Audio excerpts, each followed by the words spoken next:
3.5 হাত মাটির ঘর হবে। ওই কবরে যাওয়ার পরে সাথী নাই, বাতি নাই। আল্লাহ পাকের 2 জন ফেরেশতা প্রশ্ন করার জন্য আসবে। আসার পরে 1 নাম্বার প্রশ্ন, রবের পরিচয় দাও।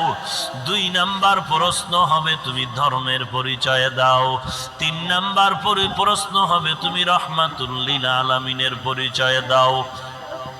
যদি আল্লাহর শুকর জবাব দিতে পারি, তাহলে আমি তখন তোমাকে বলতে পারবো আমি আব্দুল কাদের জিলানী ভালো, তুই কুকুর বড় খারাপ। আর যদি ওই প্রশ্নের জবাব দিতে না পারি,